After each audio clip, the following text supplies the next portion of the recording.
What if the true measure of success in business as an entrepreneur has less to do with profit and everything to do with character? Hey, I'm JR, and in today's episode of the Level Up Business Podcast, I'd like to introduce you to Jonathan Cotten. Jonathan is the author of a great new book, The Business of Character, and today, Jonathan shares his journey from dropping out of high school to buying 9 cows and a bull for his birthday, running marathons, and ultimately building a mission-driven business that impacts people from every walk of life, literally, including college athletes now. Now, this isn't just a story about business. It's a story about how faith, integrity, and a willingness to reflect on who you are becoming can shape your leadership and your legacy. But first, speaking about leadership and legacy, are you a visionary entrepreneur who wants to elevate your brand and expand your influence to increase your impact? If this is you, you're the reason that we're on a mission to amplify the voices of visionary entrepreneurs by unlocking their wisdom, sharing their stories, and publishing their books. So when you are ready to level up your business and your life, send me a text, 832-240-1922. That's because I want to teach you. I want to show you how you can amplify your voice so that your mission, your message, are seen, known, and heard by those who need your help the most. Now, let's get ready to learn. Let's get ready to grow. Let's get ready to level up together with Jonathan. Welcome to the show, Jonathan. It is so good to share time with you today. Thanks for joining me for this conversation to talk about an important subject, the business of character. And before we get too far into the business of character, the title of your book, and in the work that you're doing, also in not just business, but also athletics, which we'll get into as well. What is good in your world right now, personally or professionally? Give me some good news to start off on a positive note. Well, thank you so much, JR, first of all, for having me on the podcast. That's a good thing, right? That's considered an honor and a privilege to be able to be here. I feel so incredibly blessed, JR, in so many ways. First of all, as a Christian, as a believer in Christ, to be at peace with God is a wonderful thing. There's, Sure. and even through all the ups and downs of life and the curves that life throws at you, to be able to come back to that centering point. I had time this weekend. We were talking before we started here about the beautiful fall weather that we have here in Virginia, and I had the opportunity to be able to spend time with my grandchildren out on the farm that we have, and just being outside, being incredibly active, and just enjoying those moments of seeing my 3-year-old granddaughter get such joy out of feeding these little treats that I have to the cows, and taking my 11-month-old grandson around and walking around, and those kinds of moments are priceless. So that's great. And then as we think about the world and just all of the different challenges in the world, and I consider being in good health, having the blessing of family, and children, grandchildren, and friends, and then peace and just well-being, and how so many people in the world just do not experience that. And how often I skip past that and get caught up in the minutia, the various anxieties that some of our prosperity brings, instead of just staying in that place of gratitude. Then it's a great way to start the conversation here, JR, for sure. Absolutely. Do you mind if I give you and everyone else who is watching or listening it's a 4-minute exercise that you could build into a practice yourself or the others who are watching and listening? Because I understand how hard and how challenging it can be. We get so busy doing whatever it is that we're doing that we forget to pause, to review, to reflect, to learn, to think about how to do even better. Can I share just a very easy frame? Would love And it. it's almost in line with the question that I ask of what's been going well. And it's a question that you can ask yourself, and you just get a piece of paper and write through it. You can think through it. You can pray through it. You can ask your kids, your grandkids. You can ask your wife. But the question, what went well? Where have you been winning? So the past, whether it's yesterday, last week, last month, last quarter, last year, last decade. What were the biggest wins that you experienced? The E is exciting.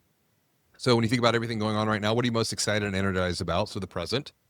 Then the learnings. So the first L. What have been the big lessons you've learned? So to connect the past and the present together. And then finally, the looking. What are you looking forward to most tomorrow, next week, next month, next quarter, next year? And so all of it gets framed up into one simple question of just what went well. Yeah. What's been going well. Love that. Yeah. And on that note, you mentioned the farm. I know this year you bought yourself 9 cows and a bull. What is that story to get 9 cows and a bull for your birthday? That's pretty incredible. I mean, I'm down here in Texas, and a lot of people think, "Oh, you're from Texas. You must have horses and cattle." I'm like, I've ridden a horse maybe 3 times in my life, but definitely don't have any cattle. But you do. What's the story with the 9 cows and the bulls? Yeah. Well, that goes back to a childhood of being raised on 70 acres west of Charlottesville, a little idyllic community called Crozet. At the time, it was a very just a wide place in the road compared to, and now it's had much more growth. But that time, kind of nestled against the Blue Ridge Mountains, we had cows, we had other animals, dogs, and other things. And I look back on those times. My dad was a very type A type of exponentially type A person, right? He kind of had an intimidating type of persona and presence. And we would get up in the morning though, and we would go out with our Willys Jeep attached to a trailer that had the hay in it. We would on cold winter mornings before school, and those are some of the most precious memories. Our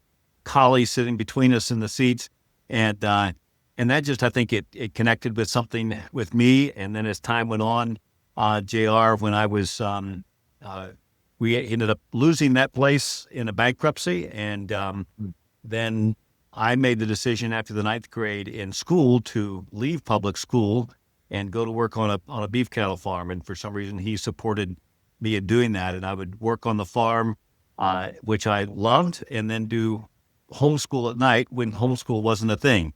And graduated from the prestigious American High School in Chicago, a correspondence course, and that's the highest level of education that I completed. So a lot of those roots. And when I got to the place, but I realized at that time, working for other people that had way more money than I did, I realized, wow, this is really hard. And if you don't have, money to start with, it's going to be a difficult journey. And so got to the point where we were able to buy the farm. And then, so it was a full circle moment. I saw Santa Gertrudis cattle when I was about 16, and they were bred there in Texas. The first American breed beef cattle bred in Texas. And so located a breeder down there and had them shipped to Virginia. So there you go. That's the whole story. Well, that's full circle. Now go back to, because in 9th grade, you would have been what, like 14 or so. And then it was 5 years later that you met the most beautiful girl in the world. You got married at the age of 19, and you had just $150 to your name back then. What was going on back then? Because I think it's just interesting. It's like you quit high school. You were doing the homeschool thing before homeschool was a thing.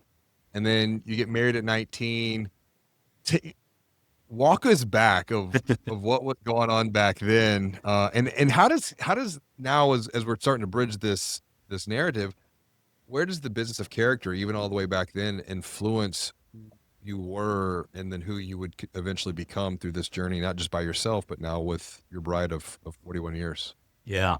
No, I love that question, because that was certainly a pivotal moment. There were 2 pivotal moments that you addressed there. One was June 11th, 1979.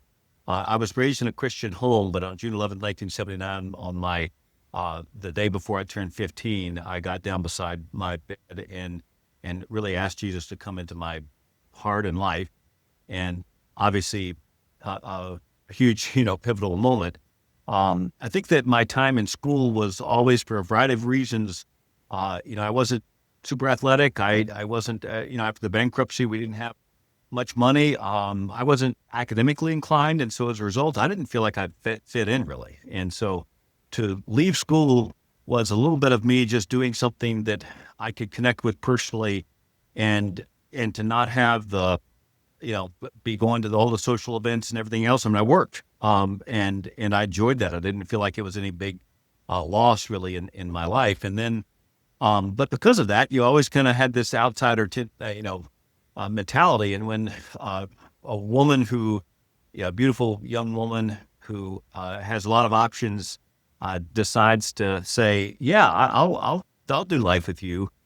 That's an incredible win. Speaking about winning, that's and it's an incredible validation in a lot of ways. I mean, I had $150 and I didn't even have a salary, JR. I didn't even have a hourly wage. I was working on commission. So, and Catherine is probably, I like to describe it as she's about the most risk averse person that you would want, except for, that was like, as I say in my book, that was risk on steroids, to do that. And so then from there, it just kind of, I began to work in business and in sales. And I think there was always that drive to realize you didn't have a lot to fall back on in terms of, you didn't have the degree on the wall. You didn't have a real extensive network.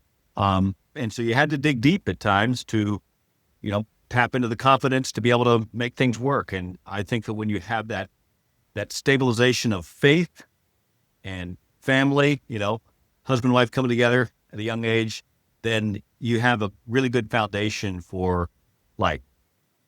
Faith plus family equals foundation.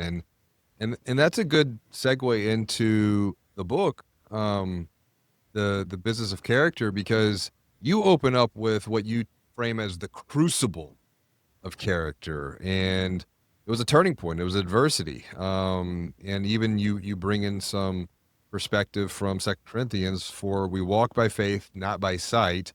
What was going on now in your late 40s that many would describe as a midlife crisis? Provide some perspective here that I think will set context for our conversation. Yeah, there's definitely a lot going on. It was an intersection of life.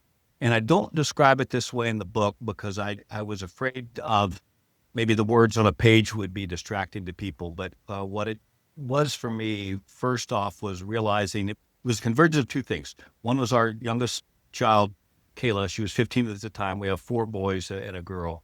So Kayla was 15 at the time. She began a very difficult health crisis, health journey. A lot of, issues related to her digestive system, other things, and lost her ability to eat. And we started on that journey. At the same time, I was having serious questions about the fellowship that I had been a part of for an entire life. And so the word that I didn't use in the book because I didn't want it to be a distraction is the word cult, but that's really what I would describe it as: highly controlled, authoritarian, and really just kind of determining a lot of your decisions. And it's like anything else. When you swim in an environment or you live in an environment, you can't see it for what it is. And I think the journey of starting off with Kayla on her health journey and engaging with some of the people in the healthcare system, many of them absolutely wonderful, some that I had a lot of issues with. And it brought to mind that the struggle that I was having with them was some of the struggle that people would have with me when they would have questions at times about our practices. And I would give them this, reassuring and very, that kind of consistent with my personality, like, hey, we're doing this, so it's got to be right? Or otherwise we wouldn't be doing it. So as long as we're doing it, it's right, type of thing. And so that hit that point in 2012. I'd been into the Good Feet store and gotten, the arch supports, but as I began to go through that journey, I began to run more and ran my first marathon. And so that was kind of the stage was set at that point in time for what I realized was kind of like a life pivot in a lot of ways. Well, let's unpack that further, because, you started running 3 to 5 miles, and it would give you time to think. It would give you time to reflect. It would give you time to process. But the running, it caused some pain. And I think that's an interesting point in the story, because one of the things that I observe when having conversations with other entrepreneurs, there is that inflection point. There is that intersection where pain has the potential to become a platform to help others elevate and level up. And so you mentioned the Good Feet store, and it was 2012. You were close to giving up running. Like, what shifted for you here? Because this was not your present reality back then, was it? The work you're doing today, No. Good Feet store. What was Like, talk about that transformation and how your physical pain and perhaps your emotional and even your spiritual pain really was the platform to elevate and to level up first and foremost personally, but also as a husband, as a father, even as an entrepreneur. Yeah, it's interesting because for 25 years, I've been in corporate sales in the relocation business. And as we're recording this today, I woke up this morning and saw the news that Vice President Dick Cheney had passed away. And he was a client back. I relocated the Cheneys to D.C., and that was a very interesting part of that career that I had. And so I was enjoying that career. It wasn't there wasn't anything wrong with it. It was I was paid well. I had flexibility. It almost kind of like being an entrepreneur within another company, um, but we started this journey. I had the plantar fasciitis. I got fitted with the arch supports. They helped. And then as the journey went on through all these different things that I was dealing with, I began to run longer mileages. And I like to say it this way. Psalm 46:10 says, "Be still and know that I'm God." And I tell people, I'm not sure that I follow that as much as maybe run, Forrest, run. Maybe that was more of kind of what I was doing. But anyway, I began to Well, increase my. but the whole mean to running the good race too. Yeah, that's right. There is some other. Uh, and so September that year, I said, you know what? I bet I could run a marathon. And with about 6 weeks notice, which I would not recommend to anybody to do, began to really then prepare to run a marathon. And so I ran it and completed that. And, I think that feeling, again, I loved sports growing up, was not an athlete. I wasn't big. I wasn't tall. Could jump. I wasn't exceptionally coordinated. And so again, I was kind of all on the outside looking in. In finding this as an activity of something that, and I like to say it this way, that putting one foot in front of the other was for a long period of time was a level of athletic complexity that was really in my wheelhouse. So it's really more of a mental game in a lot of things, long distance running. But Yeah. there's an element of, like anything else, when you push yourself to go to another, it instills a level of confidence that extends out into other areas. You say, I would have never have thought that I would have run a marathon, and then you do it and you realize that your capacity is much greater than what you realized, And so that's kind of where that, and then the next year I came in as I was getting ready to run my second marathon, and I told the owner, came back into the Good Beat store, and I told the owner, I've never had a product transform my life like these arch supports. And she literally, JR, she was walking across the sales floor. She does this pivot and looks at me and says, "You want to buy the place?" And it's kind of like, okay, chuckle, and you leave. And I go home and tell Catherine what she said. And again, two moments in her life that she just took astronomical risk. One was when she said yes to that 19-year-old broke, guy wanted to marry her. And the second time was when she said, maybe you ought to think about it. And that was like for an activator, just like, go, type of thing. And it was one of those things where I felt like I'd finally found a business model that would work for me. I did not want a highly complex operational model, but I realized that this was a model. To make it work, you had to execute a sales and marketing strategy. And if you did that well, it was relatively a simple business. And so, I came back in about a week later, and the owner's name was Mary. I said, "Mary, were you serious about what you said?" And she said, "Absolutely." This was September of 2013, January 2nd, 2014. I had resigned my job, and I'd spent maybe an hour and a half in the store at that point in time. And we're jumping off at the deep end, and we're like, hey, burn the ships, because this is what we're doing now. So, yeah. A couple of things to roll back and provide those watching and listening with just another perspective, because in 2008, I started to have some real physical pain, inflammation, and it was 2 years later that I was diagnosed with an autoimmune condition, ankylosing spondylitis. I went through a really dark period, dark night of the soul, kind of hit rock bottom in all areas of my life, battled with some addictions. And then my wife and I, we worked through that. But we were at the gym one day. It was probably 2013 as we were starting to come out of the other side. And I mean, my body with this autoimmune condition was just getting destroyed. And she was like, she's very intuitive. And she goes, and prophetic for that matter. She was like, you need to start running. I was like, what do you mean? Like, it hurts to run. She goes, no, you need to start running. I'm like, it hurts. And we were doing a gym class. I remember we were just going to run like a lap around the room. And it was, I don't know, maybe 50 yards or so. And it just hurt to run. But that became the first steps to then what would become a 5K, a 10K, a half marathon, a full marathon, multiple marathons, until she was finally like, okay, enough running. Because at that point, then we had 4 kids, young kids, and like, no more long weekend runs. Like, you're going to have to wait till they're older for you to get back into this. And so now that point, and you're right, the mental aspect, not just the physical, because I was able to run through the pain and then my body would get stronger and all these areas. So there's, and I spent a lot of time with God too, talking and maybe even arguing, if we're going to be honest. Yeah.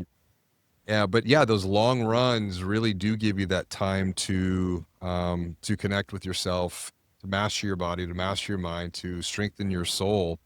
And then you come back to the point of your experience, once again, your physical pain. Now you want to help other people who are also in pain. I just like when you find that moment to where your pain can become that platform, I think, and you're honest with that, and you're honest with yourself, and you're honest with others, true massive transformations can begin to happen. And we just jumped into this. I want to come back and just get some clarity on this. Why write the book to begin with in the first place? Why write the business of character, and why now? Yeah. And that's a great question too. It's a, I think the whole thing about the title is it's aspirational. It's aspirational for me. It's definitely not the thing of like, hey, I've achieved this. I've checked all the boxes of business of character. Now listen to me type of thing. It's more of a call to us do this together. That those that are in business, whether you're an entrepreneur or not, even if you're not an entrepreneur, you can still apply these principles. And there was that convergence of a lot of things. The whole aspect of, as I describe in the book, vision being a GPS setting. Your vision, and we describe it and we outline it for what we want to be to our employees, a safe, respectful environment full of opportunity for our customers, that we are engaging with them to experience well-being and a healthy and active lifestyle. And then if we do those two things right, then we are able to communicate, to contribute to our community in a highly impactful way. And we say walking beside those in our community, regardless of their need, because we're people who love our neighbors. And so that is also an aspirational thing. It's an aspirational aspect with all of those, that we never want to stop with our focus on, are we providing the right environment for employees? Are we giving customers great experience when they interact with us? And are we really leaning into the opportunities that exist in our communities? I like to think of what Jesus said, that the fields are white to harvest, but the laborers are few. And when we think about the problem, when we look at the news feed and the problems that exist, if we can, instead of seeing all those problems, instead seeing it as fields that are white to harvest, because wherever there are problems, then there's the response that we can have to that. And then as you go into the mission, helping our community live an active and healthy lifestyle, one step at a time. And I like to say, how many companies, leaders of companies, could wake up every morning and honestly say, that's the impact that we have on our customers? How many members of the S&P 500 could honestly say, that's the result of our engagement with our customers? And to be in a business, all the different validation, what you personally experienced and what you describe, which I believe your story is incredible, JR, but activity was a huge part of your health journey, being able to get on the other side of, or at least be able to manage it well. And to be able to do that with no side effects, with no pharmaceutical drugs, with nothing invasive, is a tremendous business to be in. And I love that. And so then when we break down, that's the fuel in the tank. Vision, your GPS setting. Mission is the full fuel in the tank. And then our values are the flanges on the wheels, if you think about it like a train on the track. And the radical integrity, the passionate persuasion, the unwavering positivity, and the persistent diligence. And we have the descriptors for all of those, so we truly understand what we're saying when we're saying those words. They're not nebulous, generic type of words. They're things that have meaning and definition, and we need to continue to lean into that every day. So vision, mission, and values, that's that cultural construct that we live in and function, and it is dynamic. It is not something that there's words on a wall and it's actionable. I love that perspective. And I'm really curious because the business of character, and you're right, aspirational. And I felt that when reading through. My question then is, what is character? Like, how would you define character? Because in the book, you say true character is not about climbing a mountain, standing on a summit and shouting at the world, "Look at me, I did it. Have I told you lately what a great business person I am?" You say it's about the struggle, the failure, the fear, the self-doubt, and then over time, learning enduring principles of truth that you can live by and find other incredible, capable people with similar values to join you on that journey. So what is character? Yeah.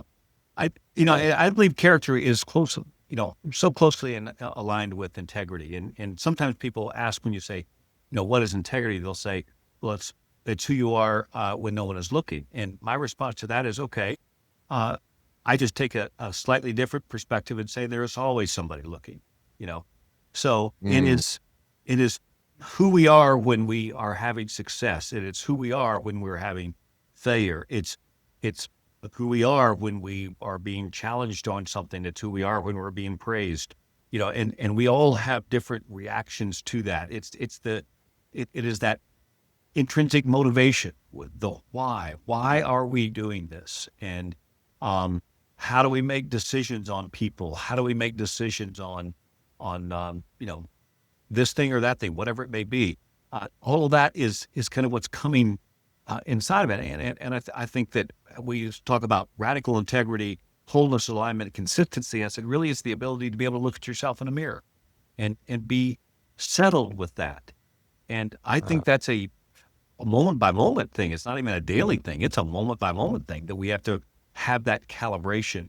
And so that, and again, just my perspective is that I can't look in that mirror without grace, without the grace of God, because I'm so aware of where I've fallen short, And so Yes. that calibration to me is what then produces the character. Well, that point of alignment and integrity, I can tell you, I was not for the longest time as an entrepreneur. And I think that's one of the reasons why I ended up experiencing the autoimmune condition. Because I do believe that there's this mind body. I was completely out of alignment, and it was starting to, like, the internal conflict would get to manifest itself externally. There's a great book on this, The Body Keeps Score, and talked to some really interesting physicians about this subject. And so for me, it was like, it took a while to get back into alignment, get into integrity. And in the book, you write, the business of character is walking by faith and not sight. It's not about having the answers, not about feeling capable of accomplishing the task at hand, but having a passion and desire to move forward, believing that if you remain true to core values, you can be satisfied with whatever happens in the end. You write, for me, the business of character is about seeing how God has unveiled the way work can be so central to the mission of serving him, and how other people contribute and inspire to the ways you could never predict. I think when I read that, I'm like, wow, because for Level Up Business, and we were talking about pain before, the business that I had founded and ran for 23 years as an entrepreneur was recently acquired. And I had already started Level Up Business. But the question for me was simple. It was, how can what became my burden become the blessing for someone else? I had that question about a year ago. And then it became so. It truly did become a blessing for someone else. And now, as a result of that, I'm all in on Level Up Business. But I think the interesting thing with Level Up Business that I never had as an entrepreneur was the virtues. We have 7 virtues, not values, they're virtues that have come from my own personal experience and starting with my family. Even we're using these virtues as a family. We were using them, but now it's like, okay, I want integration. I don't want this entrepreneurial world over here and this faith world over here and this husband world over here and this fitness world over here and this family world over here. Like, I want everything integrated into one so that I can just be and become who God called me to be and become while my time is here in this space, in this physical reality. And I think that's where, when you think about who you're becoming, it's like, yes, you've got the business of character. It is aspirational, but you go back to what you were sharing before about athletics. It's like you mentioned you growing up, you didn't feel very athletic. You got into the running, but now you're doing something on the character side in the athletics world, which I think is super fascinating to connect a past experience once again into this future you're creating around character in athletics. What's the bridge? What's the connection there? Yeah, well, multiple connections on that, as you described, that overall interest in sports. But I think as we've grown and our business has grown and seen some of these things come to light, then over the years, as you go from, one store to now, over 40 stores, and people want to know the backstory with that. Well, the backstory is the business of character, really. Then in the athletic space, in 2001, when the Supreme Court cleared the way for athletes to benefit from their name, image, and likeness, it created really a whole new industry. And it created a whole new band of entrepreneurs, okay?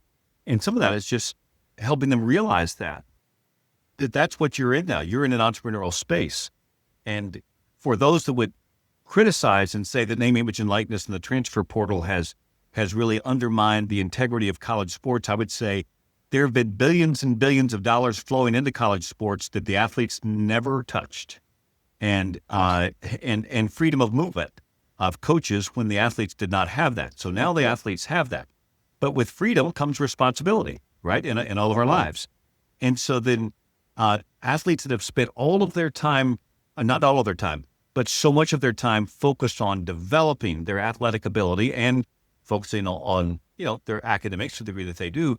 But the emphasis of Character First Athletics, which was an initiative we started about 1.5 years ago, is to say, prioritize character.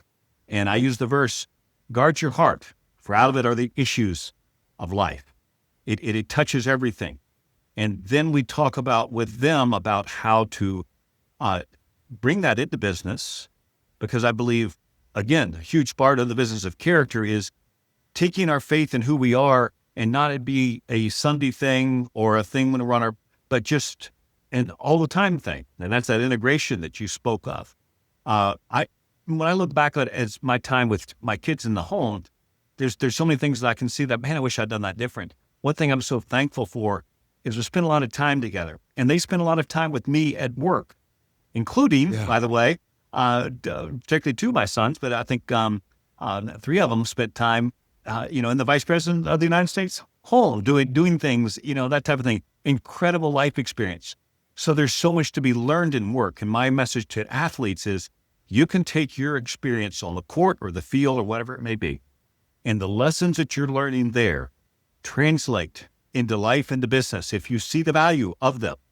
And a brand who's wanting a brand ambassador, if they see a holistic, developed person of character who also happens to be an elite athlete, that's a compelling package to a brand.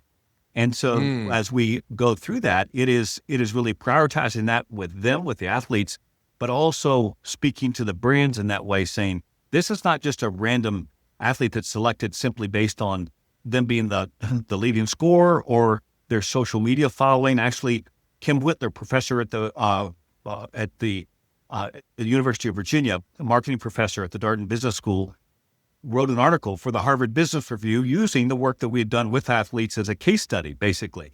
And it's in the June 2024 print edition of the Harvard Business Review. So these things are things that there's so many life experiences. And I think the fact that athletes live in that spotlight, and we are very aware when things don't go well in their lives. Correct. They get the praise. They also get the press when things go haywire.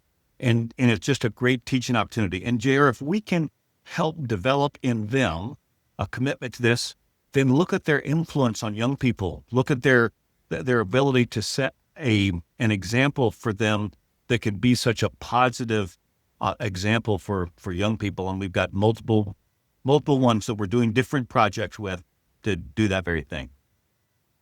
What you're communicating reminds me of why we're doing the work that we're doing with Level Up Business, because it is about helping to elevate the brand, expand the influence, and increase the impact of visionary entrepreneurs, and connecting this back even to the athletics. I just recently had Chad Willardson over on the podcast, and we were talking about Fully Invested and his new book. And I was like, I know Chad enjoys basketball, and I played basketball growing up myself. And just last night we were watching Pistol Pete, the Pistol Pete Maravich movie, something I would watch on repeat as a kid. And I was like, Chad, have you ever watched Pistol Pete? I was like, oh yeah. But it was interesting because, I mean, Pete Maravich, his life was cut short. I think he was maybe 40, maybe 41. But at the very end of the film, it was talking about how his impact, his impact, his legacy. I mean, even now, the movie was probably, came out in the mid 80s. But here we are in 2025 sharing it with our 4 kids, one who has is really into the basketball space himself. He's probably the only one out of the 4 that has any interest in sports. They're all musicians, but he's got this basketball bug. And the idea of character and how what we do, it's like, it was from the movie The Gladiator, where Marcus Aurelius said something along the lines of, what we do in life echoes throughout eternity. And it's like those decisions, the decisions that we make today don't just make an impact today, they make an impact for the years, the generations to come that we might not be around to see it. So it all comes back to one of our, and it's even on my shirt right now, one of our virtues, do the right thing, which was influenced from my varsity basketball coach, Coach Carlisle, who also passed away too early. But this was what he implored us every single day: do the right thing. So I appreciate the work you're doing to help the athletes, but also in the entrepreneurial world, the business world, with the business of character, so that businesses can accelerate their growth, create a vibrant culture with intentional character. Thank you so much. And I mean that, because character, alignment, integrity, it is so needed today. And just take some time to pause and think about it. What would you recommend as we wrap up for someone who is watching or listening and has stayed with us in this conversation? What's the one thing that they can do next to continue to develop their own business of character? So I would say it is really to think about that exercise of looking in the mirror first. And the statement, I can't remember who said this, but we often think of changing the world, but not too many people want to take on the assignment of changing themselves. And again, I think that's that's a critical starting point there. And am I willing to be accountable? Doesn't matter whether you are the CEO of a 5,000 employee company, you still have accountability. And I had a friend, I'll tell this quick story, but I had this friend who was a sea captain, and he would pilot these massive container ships across the North Atlantic. And he said when he started off as a seaman, and he looks at all the different progressions all the way up, to get the first mate, because he wanted to not have to be able to answer, and finally comes to be a captain and realizes he has to answer to everybody on the whole entire ship, and I think that's that journey. We have to have that accountability. I believe first to God, and then to those that we are around, and that will sharpen that example, will help us, and that will help others that we have influence with. Well, what you're talking about is the mirror. As we wrap up, it reminds me of the Michael Jackson song, I'm starting with the man in the mirror. I'm asking him to change his ways, and no message could have been any clearer. If you want to make a world a better place, take a look at yourself, then make a change. And you're 100% correct. Jonathan, if someone is watching or listening to this conversation and they want to connect with you, they want to grab a copy of the book, what's the best way for them to do so? Yeah, so the book is available on Amazon, both in print and digital and Audible. And then go to characterfirstathletics.com and certainly reach out to me at Jonathan Cotton or Jonathan at characterfirstathletics.com. Either one will work. And we'd love to connect with them and just whatever we can do to encourage others to be on this journey. You're going to hear from a lot of other people who've made more money and gotten higher in business and that kind of thing. This is not about that. It's about how can we take our torch and light some others and help them to light others' torches in this pursuit. Absolutely. Be the light. And thank you for being the light to help others. We appreciate you, buddy. Thank you so much, JR. Hey, it's JR. Before we wrap up, I have one more question for you. Are you a visionary entrepreneur who wants to elevate your brand and expand your influence to increase your impact? If this is you, you're the reason we're on a mission to amplify the voices of visionary entrepreneurs by unlocking their wisdom, sharing their stories, and publishing their books. So, when you are ready to level up your business and your life, send me a text to 832-240-1922. That's because I want to teach you to amplify your voice so that your mission and message are seen, known, and heard by those who need your help the most.